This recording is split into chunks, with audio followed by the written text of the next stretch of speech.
the widow's offering. While Jesus was in the temple, he watched the rich people dropping their gifts in the collection box.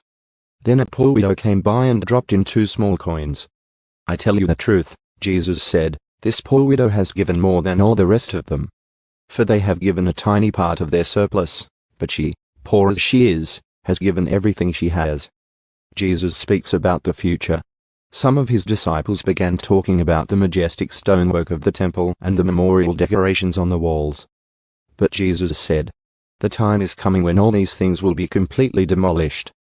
Not one stone will be left on top of another." "Teacher," they asked, "when will all this happen? What sign will show us that these things are about to take place?" He replied, "Don't let anyone mislead you, for many will come in my name, claiming, 'I am the Messiah,' and saying, 'The time has come.' But don't believe them. And when you hear of wars and insurrections, don't panic. Yes, these things must take place first, but the end won't follow immediately." Then he added, "Nation will go to war against nation, and kingdom against kingdom.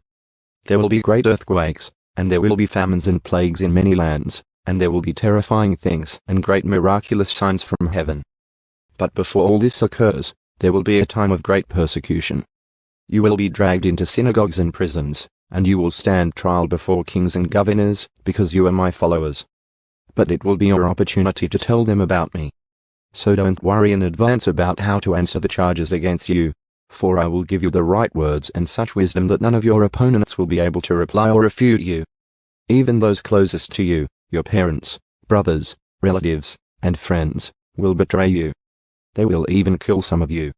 And everyone will hate you because you are my followers. But not a hair of your head will perish. By standing firm, you will win your souls. And when you see Jerusalem surrounded by armies, then you will know that the time of its destruction has arrived. Then those in Judah must flee to the hills. Those in Jerusalem must get out, and those out in the country should not return to the city. For those will be days of God's vengeance, and the prophetic words of the scriptures will be fulfilled. How terrible it will be for pregnant women and for nursing mothers in those days. For there will be disaster in the land and great anger against this people. They will be killed by the sword or sent away as captives to all the nations of the world. And Jerusalem will be trampled down by the Gentiles until the period of the Gentiles comes to an end. And there will be strange signs in the sun, moon, and stars. And here on earth the nations will be in turmoil, perplexed by the roaring seas and strange tides. People will be terrified at what they see coming upon the earth, for the powers in the heavens will be shaken. Then everyone will see the Son of Man coming on a cloud with power and great glory. So when all these things begin to happen, stand and look up, for your salvation is near." Then he gave them this illustration, "Notice the fig tree, or any other tree. When the leaves come out, you know without being told that summer is near. In the same way, when you see all these things taking place, you can know that the kingdom of God is near. I tell you the truth, this generation will not pass from the scene until all these things have taken place. Heaven and earth will disappear, but my words will never disappear. Watch out. Don't let your hearts be dulled by carousing and drunkenness, and by the worries of this life. Don't let that day catch you unaware, like a trap. For that day will come upon everyone living on the earth.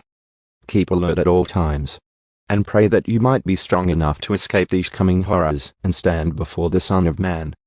Every day Jesus went to the temple to teach, and each evening he returned to spend the night on the Mount of Olives. The crowds gathered at the temple early each morning to hear him,